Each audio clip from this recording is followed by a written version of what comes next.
குத்தகையை புதுப்பிக்கும் போதோ அல்லது நீட்டிக்கும் போதோ நிலத்தின் ஒரு பகுதியை அரசாங்கத்திடம் ஒப்படைக்க வேண்டும் என அரசாங்கம் முன்வைத்துள்ள பரிந்துரையை பௌத்தம், கிறிஸ்துவம், இந்து மதம், சீக்கியம் மற்றும் தாவோயிசம் ஆகியவற்றின் மலேசிய ஆலோசனை குழு சாடியுள்ளது.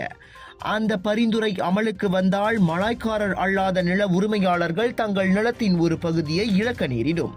அது பூமிபுத்ரா அல்லாத நில உரிமையாளர்களுக்கு எதிர்மறையான பாதிப்புகளை ஏற்படுத்தும் என அந்த ஆலோசனை குழு கூறியுள்ளது.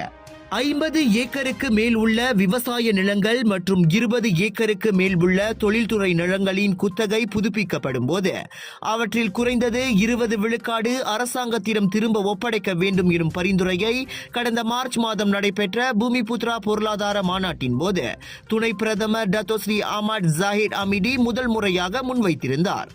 அவ்வாறு திரும்ப பெறப்படும் நிலம் பூமிபுத்ரா நில உரிமையை அதிகரிக்க ஒதுக்கப்படும் எனவும் ஜாயிட் கூறியிருந்தார். எனினும் அந்த பரிந்துரை சட்டவிரோதமானது, நாட்டின் அரசியலமைப்பு சட்டத்திற்கு முரணானது என ஆலோசனை குழு கூறியுள்ளது.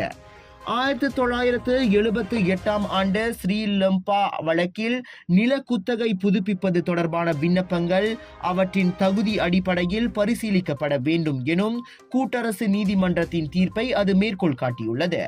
தகுதி அடிப்படையில் உரிய பரிசீலனை செய்யாமல் குத்தகை நிலத்தின் அளவை குறைப்பது சட்டவிரோதமானது.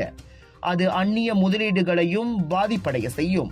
அதனால் கட்டாயப்படுத்தி நிலத்தை கையகப்படுத்தும் அந்த பரிந்துரையை ஏற்றுக்கொள்ள முடியாது என ஓர் அறிக்கையின் வாயிலாக அந்த ஆலோசனை குழு தெரிவித்துள்ளது.